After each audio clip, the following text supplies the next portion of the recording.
What is so maddening is this crisis is man-made. It is caused by deliberate political decisions by this administration, by Joe Biden and by Kamala Harris.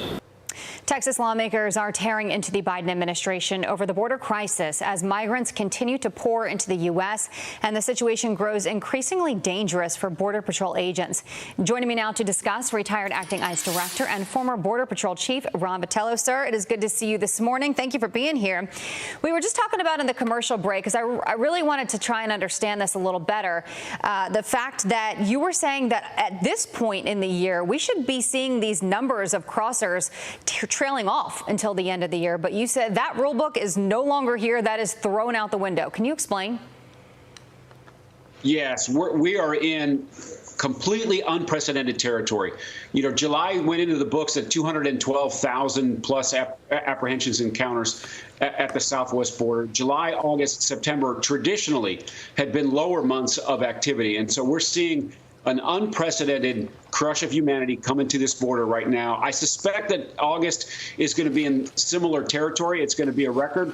July was a 21-year record. The department has never seen anything as big as we're seeing right now, and we may be in record territory as it relates to the entire history of our U.S.-Mexico border. It's really unbelievable, and it's not just migrants who are coming across, it's the drugs too. Take a look at these numbers, the weight of fentanyl seized at the border, and as you can see here, this is in pounds. I mean, look at this. This is up nearly double from just a year ago and nearly triple from 2 years ago. You're talking more than 8,500 pounds of fentanyl seized at the border, and this is not just a border problem then. This is a problem for every community in the United States, correct?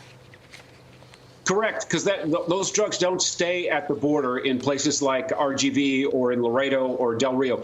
Those are being trafficked all over the United States, and you know those gangs. Those drugs are being sold in communities across the United States. And so when you have, I was at the border a couple of weeks ago, when you have 40% of the workforce doing something else besides patrolling the border, that means you're going to get more chaos. You're going to get more drug smuggling. You're going to get more human trafficking. Children are going to be exploited. People in the pipeline are in danger. And again, that stuff doesn't stay at the border. It goes throughout the United States. And so when you have this kind of flow and a distracted Border Patrol who are trained to patrol the border, not care and comfort for kids and families, that's the result of what you're going to have. And then I'm grateful for the CBP officers who stopped that load of fentanyl, because that stuff is dangerous in very, very small quantities. And so the more of that they can do, the better off we are. But as this flow is unending, we're going to have more challenges at the border. We're going to have more challenges like that throughout the homeland. Well, yeah, and they're trying to do their jobs, the Border Patrol agents, and then they're up against being assaulted themselves. We have a number of examples. On Wednesday, 5 people were arrested after an agent was assaulted by a smuggler. And then we have another example that happened in the overnight hours on Saturday. This was around 3:15 in the morning. Let's go ahead and pull up this quote here from U.S. Customs and Border Protection. And this reads, the agent was attempting to apprehend approximately 12 to 15 migrants.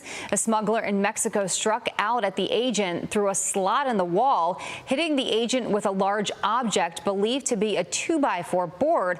I mean, can you tell me what they're up against as they're trying to do their job on a daily basis? That is the work that they do. These highly trained law enforcement officers are prepared to face those kinds of risks.